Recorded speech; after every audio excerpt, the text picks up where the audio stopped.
సంబంధించి ప్రశిక్షణ శిబిరాల సందర్భంగా కామారెడ్డి రావడం జరిగింది.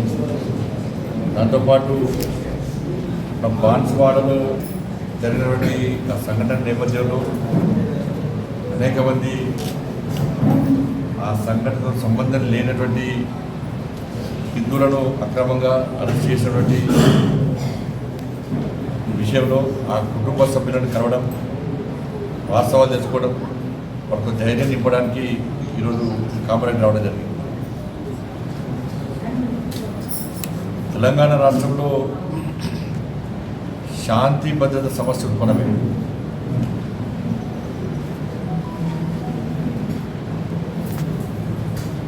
ఈరోజు రాహుల్ గాంధీ గారు వచ్చారు.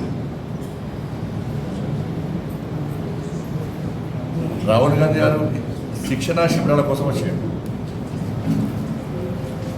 ఇవాళ రాహుల్ గాంధీ గారికి 2-3 విషయాలను సవాల్ చేసింది. నీ శిక్షణా శిబిరాలు పక్క పెట్టు.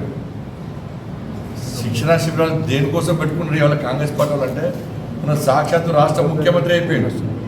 దేశం మొత్తం చూసుకుంటే 10,000 కోట్లు కాంగ్రెస్ పార్టీ కార్యకర్తలు ఢిల్లీకి మూటలు పంపచ్చాట. తెలంగాణ రాష్ట్రంలో 1000 కోట్ల రూపాయలు కార్యకర్తలు వసూలు చేసి ఢిల్లీకి పంపచ్చాట. ఇవాళ కార్యకర్తలు ఏ విధంగా కలెక్షన్ చేయాలి, 1000 కోట్లు ఏ విధంగా ఢిల్లీకి పంపాలనో వాళ్ళకు చెప్పడానికి వచ్చినవా, వాళ్ళకి శిక్షణ ఇవ్వడానికి వచ్చినా రాహుల్ గాంధీ చెప్పాలి. దాంతోపాటు తెలంగాణ రాష్ట్రంలో ఒక రాచరిక పాలన కొనసాగుతుంది. ఒకవైపు ఇళ్లను కూల్చడం, ఇంకోవైపు దేవాలయాలను కూల్చడం. ఎన్నికల ముందొచ్చి ఊకదంపుడు ఉపన్యాసాన్ని చూడాలి రాహుల్ గాంధీ గారు కావాల్సింది. ఇవాళ ఏమాత్రము ఈ తెలంగాణ రాష్ట్రంలో పేద ప్రజల మీద అభిమానం ఉంటే, నీకు చిత్తశుద్ధి ఉంటే, నువ్వు ఎన్నికల ముందు మాట్లాడడానికి కట్టుబడి ఉన్నట్టయితే ఇవాళ రాహుల్ గాంధీ గారు పోవాల్సింది శిక్షణా శిబిరాలు కాదు, హైడ్రా కూల్చివేతలో పేద ప్రజలు పడ్డ ఇబ్బందులు, గాంధీ విగ్రహం పేరుతో మూసీ ప్రాంతంలో పేద ప్రజల ఇల్లు కూలగొట్టిన ప్రాంతాన్ని, ఖమ్మంలో అక్రమంగా 800 ఇల్లు భూదాన్ పేరుతో కూలగొట్టిన ప్రాంతాన్ని రాహుల్ గాంధీ గారు సందర్శిస్తే రేవంత్ రెడ్డి గారి పాలన, కాంగ్రెస్ పార్టీ పాలన విషయంలో ప్రజలు ఏమనుకుంటున్నారో రాహుల్ గాంధీ గారికి తెలుసు. సోషల్ మీడియాలో బూతులు తిడుతున్నారు అని తెలుగు రానే బూతులు తిడుతున్నారు. దాంతోపాటు బాన్స్వాడలో జరిగినటువంటి ఈ దారుణ సంఘటన విషయంలో ఈరోజు ఇక్కడ మీ మీడియా ముందే ఇక పేద ప్రజలు ఉన్నారు. ఇక్కడ వాళ్ళని కలిస్తే రాహుల్ గాంధీ గారికి విషయం తెలుస్తాయి. ముత్యాలమ్మ గుడిని సందర్శించాలి దాడి జరిగిన విషయం తెలుసుకోవడానికి.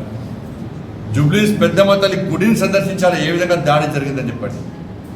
హైదరాబాద్లో 3 దేవాలయాలు, చాంద్రాయణ గుట్టతో పాటు 3-4 దేవాలయాలు దాడులు జరిగినాయి. హనుమాన్ టెంపుల్ దాడులు జరిగినాయి. పురాతన చరిత్ర కలిగినటువంటి హనుమాన్ దేవాలయం దాడులు జరిగినాయి. దాన్ని సందర్శించాలి రాహుల్ గాంధీ గారు. షాద్నగర్లో జరిగినటువంటి నవగ్రహాల గుడి మీద జరిగిన దాడి గురించి రాహుల్ గాంధీ గారు సందర్శించాలి. సంతోష్ నగర్లో జరిగిన దాడుల సంఘటన విషయంలో రాహుల్ గాంధీ గారు సందర్శించాలి.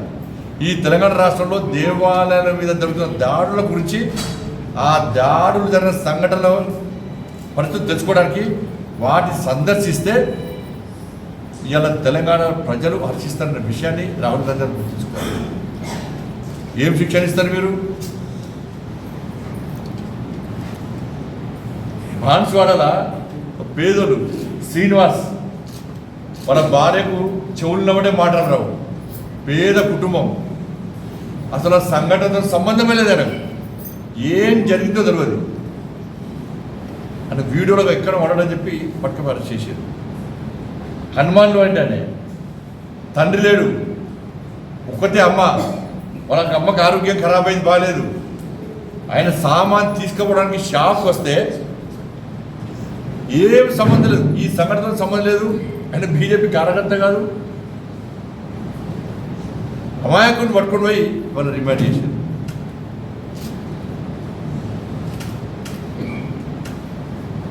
ఇలా రాష్ట్రపు ఇలా తెలంగాణ రాష్ట్రానికి హోంమంత్రి లేడు, తెలంగాణ రాష్ట్రానికి విద్యాశాఖ మంత్రి లేడు. ఈ రెండు ముఖ్యమంత్రి గారు ఆయన దగ్గర పెట్టుకున్నాడు.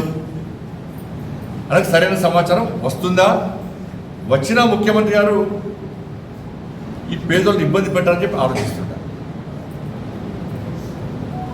ద్వంద్వ విధానానికి రాష్ట్ర ముఖ్యమంత్రి గారు ఎంఐఎం పార్టీ మెప్పు పొందడానికి మొన్న మున్సిపల్ ఎన్నికల్లో ఎంఐఎం పార్టీ సహకారంతో మేము గెలిచినాము అని చెప్పి ఒక అహంకారము ఇవాళ రాష్ట్ర ప్రభుత్వం కాంగ్రెస్ పార్టీ ప్రభుత్వానికి వచ్చింది. ఇవాళ ఏమైంది? రాష్ట్రకు జిహెచ్ఎంసీ ఎన్నికల్లో సర్వే చేసుకుంటే రాష్ట్ర ముఖ్యమంత్రి గారు సర్వే చేసుకుంటే ఏమైంది?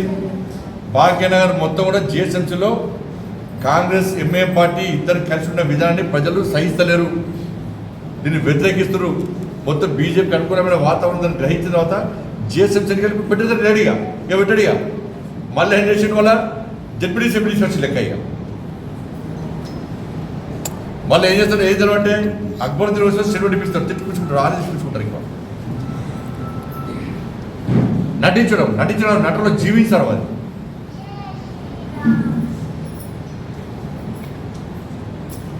బాన్సువాడలో జరిగింది ఏంది? ఎవరు ప్లేస్కి వచ్చారు, ఎవరి మీద దాడి చేసారు, దాన్ని దృష్టిలో పెట్టుకొని వాస్తవాలను గ్రహించి చట్టపరమైన చర్యలు తీసుకోవడానికి పోలీస్ యంత్రాంగము, కాంగ్రెస్ పార్టీ ప్రభుత్వము, ఎవడు నేరాన్ని పాల్పడ్డాడు, ఎవడు దాడులను ప్రేరేపించాడు, ఎవడు దీని కారకులో వాళ్ళను పక్కబెట్టి వాళ్ళను సంతృప్తిపరచడానికి హిందూ యువకులను హిందువులను ఎక్కువ సంఖ్యలో అరెస్ట్ చేసి ఓవైసీ కళ్ళలో ఆనందం చూడడానికి మన రాష్ట్ర ప్రభుత్వం ప్రయత్నిస్తున్న విషయం వాస్తవం. 17 మందిని అరెస్ట్ చేశారు, లోపలికి రిమాండ్ చేశారు. దాదాపు ఇంకా 10-15 మంది ఇలా పోలీసుల బాధ భరించలేక భయపడి చెట్టుకోరు పుట్టకోరు పారిపోయి ఇలా భయానక పరిస్థితులు ఉన్నారు. వాళ్ళ కుటుంబాలు ఏడుస్తున్నాయి. ఇప్పటికీ వాళ్ళందరూ కూలీనాలు చేసుకొని బతుకుతారు. అందరూ కూడా నా కొడుకు ఏడికి వెంటో తెలియదు, నా భర్త ఏడికి వెంటో తెలియదు, నా మనోడు ఏడికి వెంటో తెలియదు, మా తమ్ముడు ఏడికి వెంటో తెలియదు, ఫోన్ లేదు, స్విచ్ ఆఫ్ ఉంది. వాడు వస్తారా రారా, పోలీసులు పట్టుకపోయినరా, ఇప్పుడు మా ఊళ్ళో వేయరా, ఆ కేసుతో ఏం సంబంధం అని చెప్పి వాళ్ళు ఏడుస్తున్నటువంటి దృశ్యాన్ని మీరే షూట్ చేశారు, వీడియోస్ మీరే తీసుకున్నారు. నాకు ఆరోగ్యం బాగలేదు, వాళ్ళ భార్యకు చెవులు నిలబడ్డాయి, మాటలు రావు, మనకి ఏం సంబంధం లేదు, కిరాణా సామాన్ కోసం పోతే వీడియోలో ఉన్నాడని చెప్పి పట్టుకపోయారు, ఫోన్ గుంజుకున్నారు, బండి గుంజుకున్నారు. ఎటువంటి ఎదురు చూస్తున్నా జైలుకి వెళ్ళాడ, మాకు సమాచారమే లేదు అని చెప్పి ఆయన శ్రీనివాస్ వాళ్ళ తల్లి ఏడుస్తున్నది.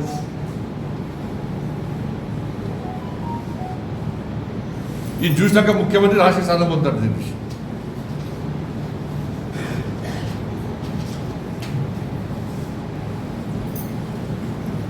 వాళ్ళ హిందూ సమాజానికి అప్పీల్ చేస్తున్నాను. హిందూ సమాజం జాగృతంగా కావాల్సిన సమయం ఆసనమైంది. తెలంగాణ రాష్ట్రంలో హిందువులు రోడ్ల మీదకి ఎక్కి ఈ కాంగ్రెస్ పార్టీ ఎంఐఎం పార్టీ మెడల్ వంచేటువంటి పరిస్థితి ఇలా తెలంగాణ రాష్ట్రంలో ఉత్పన్నమైంది. ఇన్ని రోజులు ఈ దాడుల గురించి భరిద్దాం. తెలంగాణ రాష్ట్రంలో హిందువులు బతుకుదామా? ఆలోచించండి. అలా హిందూ సమాజం ఆలోచించాలి.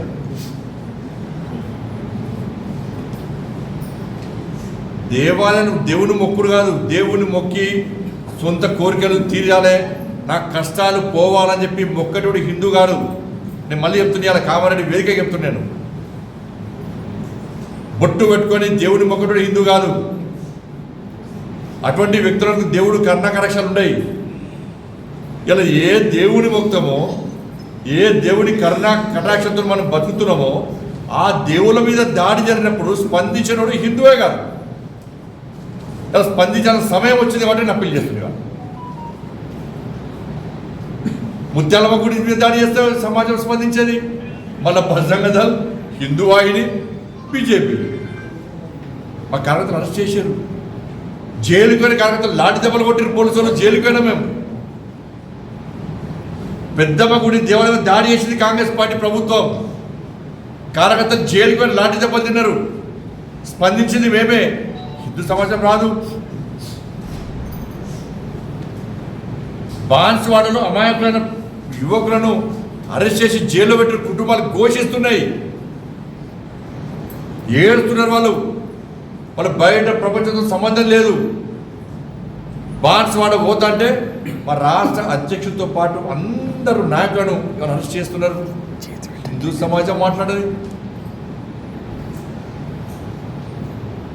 చాంద్రాగుట్టలో చరిత్ర, పురాతన చరిత్ర అనేది హనుమాన్ దేవాలయం మీద దాడి చేస్తే హిందువులు బయటికి వెళ్ళారు, బయటికి మాట్లాడారు. వదిలిపెడదామంటే మేము కూడా వదిలిపెడతాము. ఇదేం పద్ధతి అండి? హిందూ సమాజం ఎన్నో పరిస్థితులు ఒకసారి ఆలోచించండి, గుండె మీద చేసుకుని ఆలోచించండి. వాళ్ళ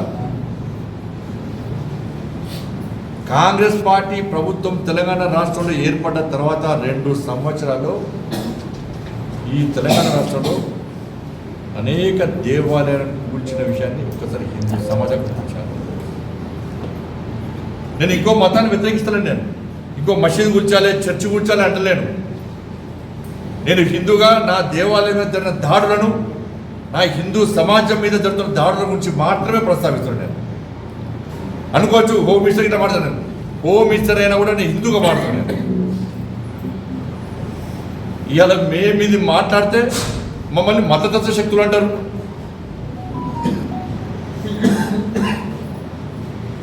బట్ మళ్ళీ అప్పీల్ చేస్తున్నా, హిందూ సమాజం జాగృతం కావాల్సిన అవసరం ఉంది. కాంగ్రెస్ పార్టీ, బీఆర్ఎస్ పార్టీ కార్యకర్తలకు, నాయకులకు చెప్తున్నా, కాంగ్రెస్ పార్టీలో హిందూ నాయకులకు, బీఆర్ఎస్ పార్టీలో హిందూ నాయకులకు, కార్యకర్తలకు అప్పీల్ చేస్తున్నా, ఒక్కసారి గుండె మీద చేసుకుని ఆత్మవిమర్శ చేసుకొని కాంగ్రెస్ పార్టీ ప్రభుత్వం చేస్తున్న ఈ అరాచకాలు, హిందూ వ్యతిరేక విధానం ఒక్కసారి ఆలోచించండి. వాళ్ళ ఇన్ని దాడులు జరిగితే కూడా మీరు ఆ పార్టీ జెండా మోస్తే మీరు దాడులు ప్రోత్సహించిన వారిగా మిగిలిపోతారు. చరిత్రలో హిందూ వ్యతిరేకులుగా, చరిత్ర హీనులుగా మిగిలిపోతారు. ఇప్పటికైనా బయట రండి, అన్ని జెండాలు పక్కన పెడదాం. ఇలా హిందూ ధర్మ పరిరక్షణ కోసం వాళ్ళ కాషాయ జెండాను పట్టుకొని ముందుకు పోవాల్సిన అవసరం ఉంది. కాబట్టి ఆ పరిస్థితి ఉత్పన్నమైంది, కాబట్టి అవసరం ఉంది. కాబట్టి నేను ఇలా కామారెడ్డి వేదికగా ఇలా బాన్స్వాడలో జరిగినటువంటి దారుణ సంఘటన విషయంలో పేద ప్రజలు పడ్డ ఇబ్బందులు తెలుసుకొని చెల్లించిపోయి ఆవేదనతో మాట్లాడుతున్నారు.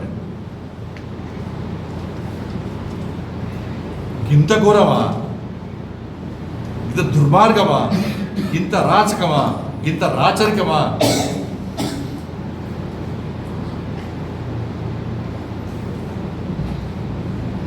మేము అధికారంలోకి వచ్చినాక దేవాలయాన్ని కూర్చోబే పని అంటే మీకు ఒక్క ఎమ్మెల్యే డిపాజిట్ కాదు 10 ఓట్లు రాకపోతుంది.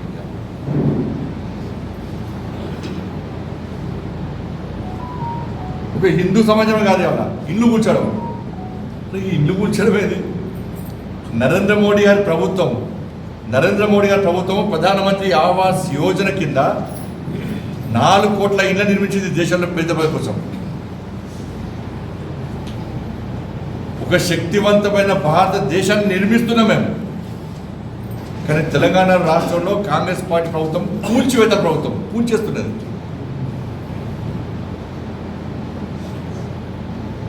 హైడ్రా పేరుతోని, ఎఫ్టీఎల్ పేరుతో కూల్చేస్తున్నారు. హైడ్రా పేరుతో పెద్దోళ్ళు ఇల్లు కనబడుతున్న వాళ్ళకు, పేదోళ్ళు ఇల్లు మొత్తం కూల్చేసారు. ఇల్లు మొత్తం కూల్చేసి మళ్ళీ హైడ్రా లేదు, కథం కేల్ కథం, దుకాణం బంద్ తీసుకున్నారు. పెద్ద పెద్ద దగ్గర పేదోళ్ళ ఇల్లు కూల్చి ఒక మెసేజ్ ఇచ్చారు, బేరసాలకు రండి, మేము కూడా ఇట్లా కూల్చేస్తాం. పేదోళ్ళు ఎట్లా పైసలు ఇయ్యరు, వాళ్ళు కష్టపడి ఇల్లు కట్టుకున్నారు, వాళ్ళే కూల్చేసారు. పెద్దలతో బేరసారాలు పెట్టుకున్నారు, ఎంత చంపుకోవాలో అంత చంపుకున్నారు. ఇలా కాంగ్రెస్ పార్టీ చర్చకు సిద్ధమా? చలో అదే హైడ్రా అధికారులు పట్టుకొని, మీడియాను పట్టుకొని, చలో మేము వస్తాం. బఫర్ జోన్లో ఎన్ని ఉన్నాయి, ఎఫ్టీఎల్లో ఎన్ని ఉన్నాయో, ఎన్ని ఇల్లు కూడా చూద్దామా అని. చలో ఎన్ని పెద్ద పెద్ద ఇల్లు ఉన్నాయి, ఎన్ని పేదలు ఇల్లు కూర్చున్నారో ఇలా చూద్దామా. సైడ్ ఇన్స్పెక్షన్ చేద్దామా, రమ్మని చెప్పండి. కాంగ్రెస్ పార్టీ రమ్మని చెప్పండి. వాళ్ళ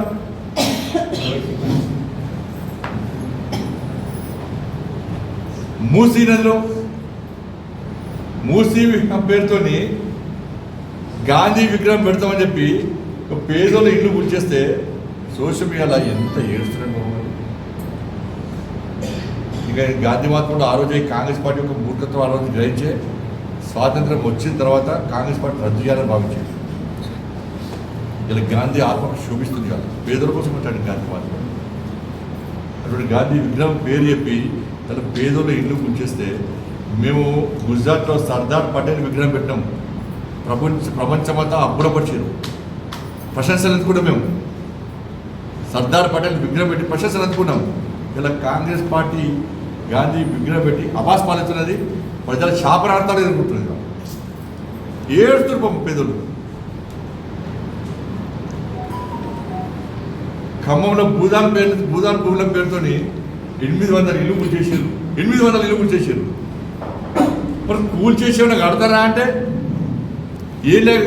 కాస్ట్లీ ల్యాండ్ ఒకప్పుడు మామూలు ల్యాండ్ కూడా కాస్ట్లీ ల్యాండ్ అమ్ముకోవాలి, కమర్షియల్ క్యాంపస్ నడుచుకోవాలి, పర్సంటేజ్ తీసుకోవాలి, బేరసారాలు ఇవ్వాలి, పైసలు అమ్ముకోవాలి. ఎక్కడైనా ఏదైనా జాగా ఇల్లు ప్రభుత్వ జాగా తీసేస్తున్నామంటే ప్రభుత్వానికి ఒక ప్రణాళిక ఉండాలి. ఆ పేదోళ్ళు కట్టుకున్నారు, మీరు బలిసోంటే కొట్టుకోడ్రి కూరగొట్టుర్రి, కానీ బలిసోని జోలికి కోరు, పేదల జోలికి మాత్రమే పోతారు. ఇక నన్ను చూస్తాం. నేను ఖమ్మంలో సార్ ఇంటర్మీడియట్ ఎగ్జామ్స్ ఉన్నాయి సార్, నా పిల్లలకు 10th ఎగ్జామ్స్ ఉన్నాయి సార్, సర్టిఫికేట్ మొత్తం దాని ఉన్నది సార్, ఇలా ఎగ్జామ్ రాయాలి సార్, నా బిడ్డ కష్టపడ్డా సార్, 10th హైయెస్ట్ మార్క్స్ వచ్చినాయి సార్, కలెక్టర్ వాళ్ళ కళలు కన్నాం సార్, తనకి ఎగ్జామ్ రాయని పరిస్థితి చెప్పి సోషల్ మీడియాలో పేద చెప్తుంటే కనీసం రాష్ట్ర ముఖ్యమంత్రి ఆయన విద్యాశాఖ మంత్రి మన ఆయన విద్యాశాఖ మంత్రి కూడా లేడు, విద్యాశాఖ కూడా ఆయన. మరి విద్యాశాఖ మంత్రి ఉన్నటువంటి రాష్ట్ర ముఖ్యమంత్రి గారు పేద విద్యార్థుల రోదన కనీసం మీకు వినబడుతున్నాయా, వినబడతలేవా? ఇక్కడేమో పేద పిల్లల ఎగ్జామ్స్ ఉంటే ఇల్లు కొట్టిరీడా. ఖమ్మంలో ఇంటర్మీడియట్ 10th విద్యార్థులు ఎగ్జామ్స్ కూడా ఇల్లు కూడా కొట్టవు నువ్వు. మరి హైదరాబాద్లో ఎఫ్టీఏలో ఉన్నది Fatima college, Fatima college MAM పార్టీకి సంబంధించిన కాలేజు, ఫాతిమా కాలేజ్ ఉన్నది, బఫర్ జోన్లో ఉన్నది, ఎఫ్టీఏలో ఉన్నది. ఎఫ్టీఏ ఉంటే ఆ రోజు చెప్పినా నేను, అరే తను ఎందుకు మూడు చేసావంటే దాని విద్యార్థుల కంటే ఎగ్జామ్స్ ఉన్నాయట, వాళ్ళ భవిష్యత్తు ఖరాబ్ అవుతుందట, అందుకే ఫాతిమా కాలేజ్ కూర్చారట. బా ఏం ప్రేమ ముఖ్యమంత్రి గారికి, హ్యాట్సాప్, రాష్ట్ర ముఖ్యమంత్రి హ్యాట్సాప్. నీకు హిందూ పేదోళ్ళ చదువులు ముఖ్యం కాదు, నీకు పేదోళ్ళు కలెక్టర్లు కాదు, ఐపీఎస్లు కాదు, ఇంజనీర్లు కాదు, డాక్టర్లు కాదు, ఫాతిమా కాలేజీలో చదువుకున్న వాళ్ళు మాత్రమే డాక్టర్లు కావాలి, ఇంజనీర్లు కావాలి, పెద్దోళ్ళు కావాలి. ఇబ్బంది కావచ్చు, కానీ వివక్షత ఏంటి అంటున్నా నేను. ఎఫ్టీఏలో ఉన్న ఫాతిమా కాలేజీ కూర్చోడానికేమో వాళ్ళ ఎగ్జామ్స్ నీకు అడ్డొచ్చినాయి. ఇవాళ ఖమ్మంలో పేదోళ్ళు వాళ్ళ పిల్లలకి ఎగ్జామ్స్ ఉన్నాయి ఆగండి అంటే కూడా బుల్డోజర్ పెట్టి కూల్చినావు. మరి పేద విద్యార్థుల పరిస్థితి ఏంది, వాళ్ళ పరీక్షల పరిస్థితి ఏంది, వాళ్ళ విద్యార్థుల భవిష్యత్తు ఏంది? ఇది గొప్పతనం రాష్ట్ర ముఖ్యమంత్రి గారు.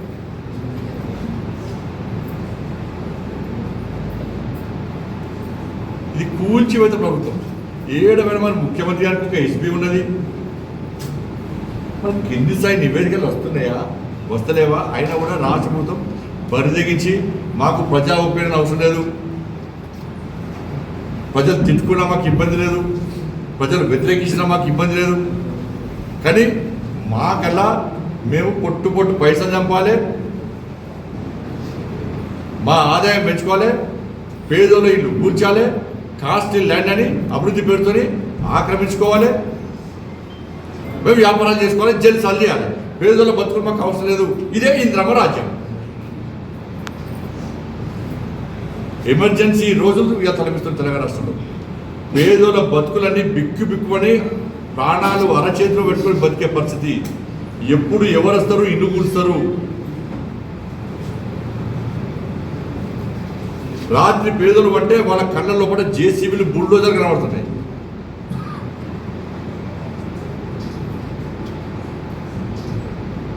ఇలా రాష్ట్ర ముఖ్యమంత్రి స్పందించాలి.